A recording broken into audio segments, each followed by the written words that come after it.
Good day and welcome back to the Herbert Dennard Show. We have two very distinguished guests, Reverend Dr. Henry Clay Ficklin. Good morning. City council person. Elaine Lucas, she don't call herself that, but she basically is a principal of EL High School Academy.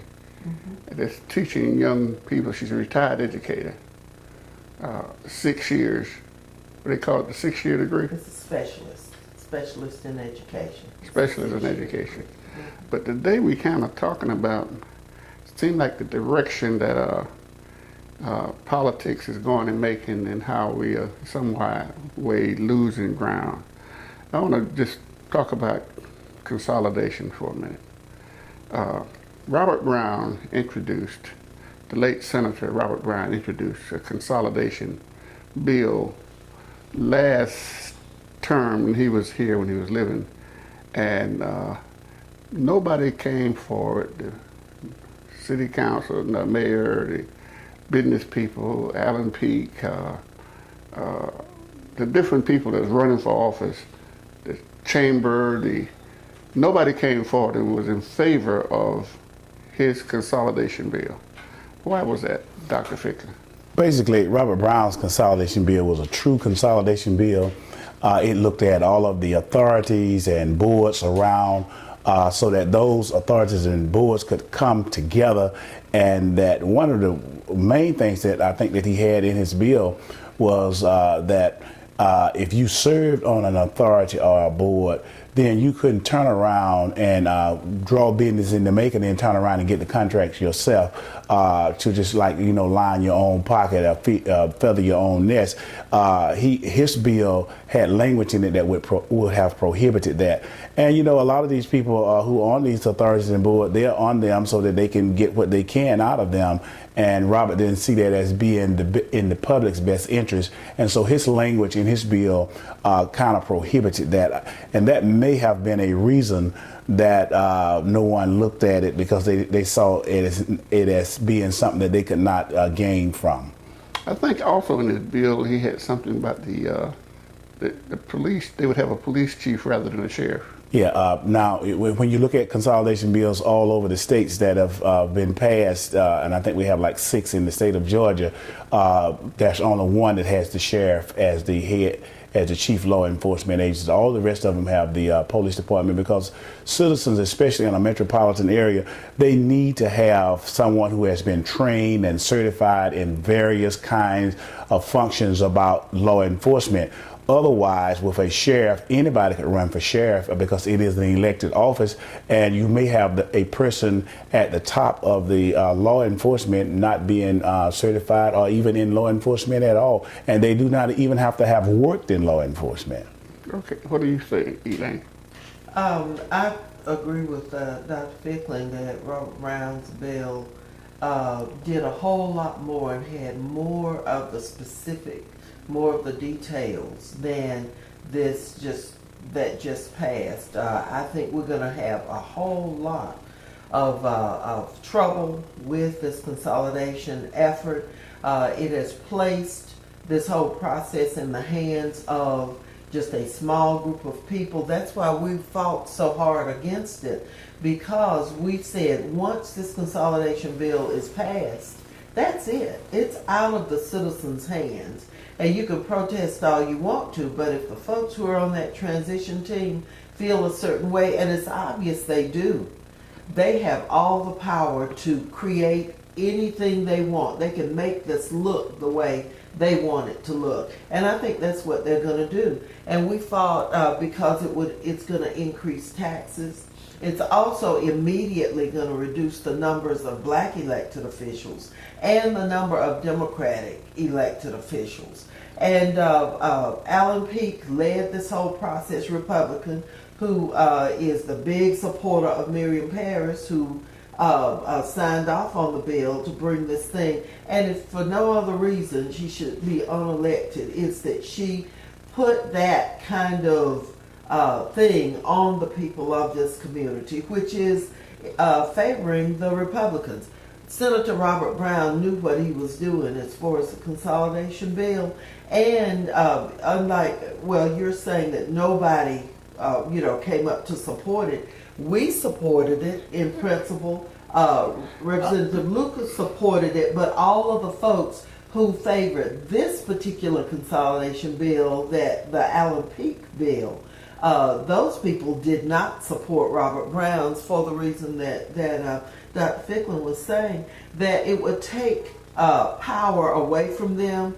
It would not allow them to benefit from these boards and authorities. Right now, I think everybody could name the list of folks who serve on these different boards and authorities, who also get all of the contracts, the multi-million-dollar contracts. Robert Brown's bill would take away an awful lot of that.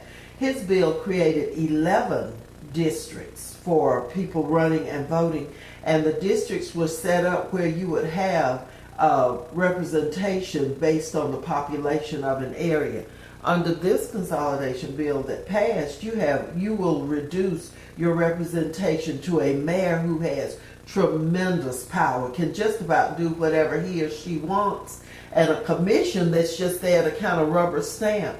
And they built in a way of blocking anything that the Republican majority, which I predict will be on this commission. But in case they are the minority, they have a built-in veto of anything that the body wants to do. If there's only 4 Republicans on there, they can stop anything from happening. That's right.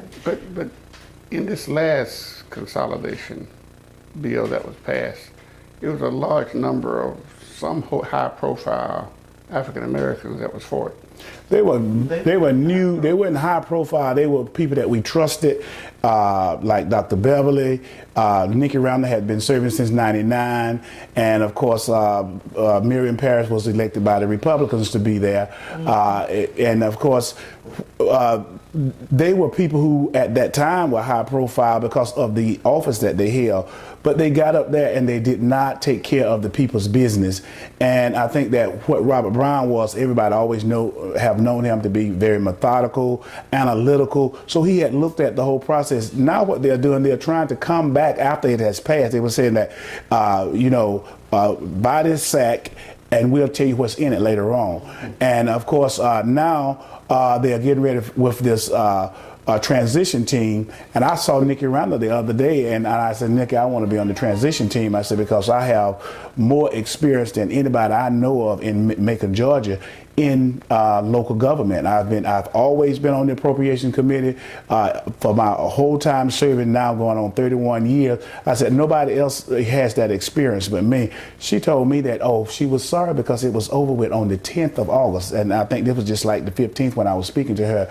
I said, well, nobody knew about that. She said, we have to vote on it now, but we had to nominate the people. And I said, nobody knew what the process was or anything, because I certainly want to be on it, even if I am not a part of the government. I want to be on the transition team because of all the knowledge that I have that would benefit the transition of the city and the county. And I think that... Did she say who was on it?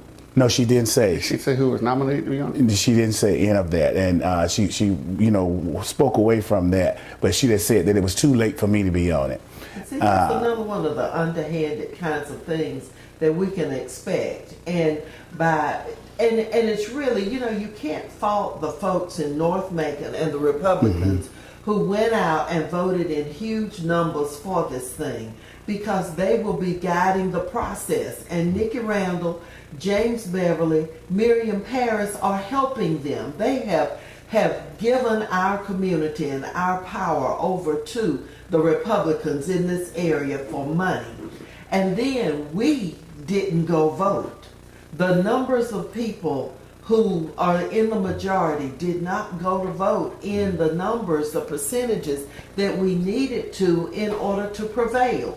We could have killed this consolidation bill, but now for the next couple of years, we're at the mercy of the folks who put this consolidation bill together. We're at the mercy of 3 black members of the legislative delegation who are going along with these folks. And Lord have mercy on us. The thing to have done was to have voted this thing down, make them go back and do it right. I was at a hospital the other morning, and a lady was saying, well, if we don't like this thing, and I was against it, she said, we don't like this thing, we can go back and overturn it and take it out. And that's what I people said, did. no ma'am, you cannot. It's final. It is in place, and these people are going to do to you what we have told you they're going to do. And a lot of people didn't understand that. They thought it was just something that they could go back and reverse, but you can't reverse this. Currently, the transition team has only one person from South Bibb County, and that's James Timlin. Everybody else that's already named on it that we know about, all of those persons are from North Macon. James Timlin is the only person that represents the lower part of Bibb County on there. Of course, they're going to put the chairman of the Appropriations Committee, Dr. Ellison, on there, but we know that he is more in tune with North Macon than he is with South Macon. So it's a stacked deck. It's stacked against the people. It's stacked against blacks, Hispanics, women, children, education. It's stacked And against poor people. all and poor people in general. It is stacked against us. That is why we fought so hard. And you know, it's kind of hurtful when you go and you work and you invest your own nickels and dimes into going on and trying to get the word out, and people don't see the importance of taking care of business. We are asleep at the wheel. By that I mean the people who are going to be adversely impacted by this consolidation are asleep at the wheel, and we are allowing our lives to be controlled by Republicans and then 3 members of our legislative delegation who don't care about the communities that elect them. It do not sound very promising. And putting together a transition team in secret. Who knew that the other folks But they had been named to the transition team. committee? And this is the same pattern Who's that chairman of it? Nikki Randall is Nikki Randall chairman. is chairman. And I thought that they said she was going to name, so she told me that they were nominating people, now they're going to vote on them. I said, oh, well, I never knew what the process was. But this is in keeping with the Republican philosophy that they started 10 days after Barack Obama was elected president. And they got all the Republicans together and they showed them this clip of General Patton.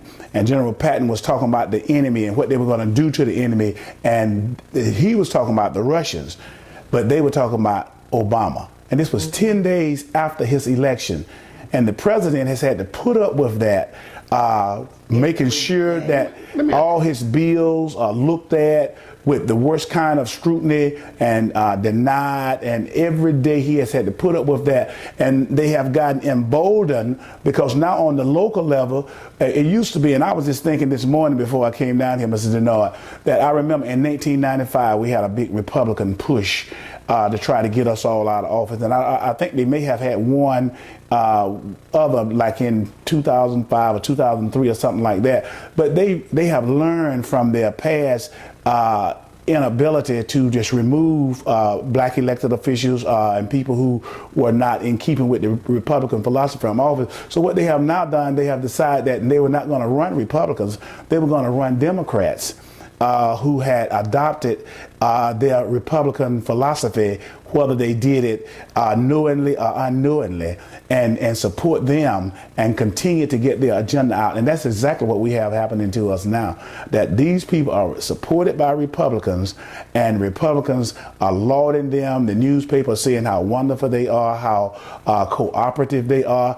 Anybody can be cooperative if you just bow down and agree with what's going on. You know, it has happened again. What I'm going to end up doing, because it's a lot of things that we want to cover and talk about. I want you to come back if you can next week, and we're going to do a half hour just on this alone, because I got somebody else waiting out there. And again, I have the clenched fist, which means cut it off. So I want to have you back, and something I want you to ponder about. Why don't black folks vote? I don't want you to answer that now. I want you to think about it, because we had a very low turnout compared to North Macon. I mean, very low. And the runoff coming up, I even believe it'll be lower. But anyway, gotta go. Want you back next week if you can. Thank you for having us. And we're gonna take care of business. Thank you so much. Now, we're not crying over spilled milk now because No, I the know. cheese has been moved. We're just telling what happened. The cheese has been moved, and we're going to have to deal with it where it is. I appreciate you. Thank you. And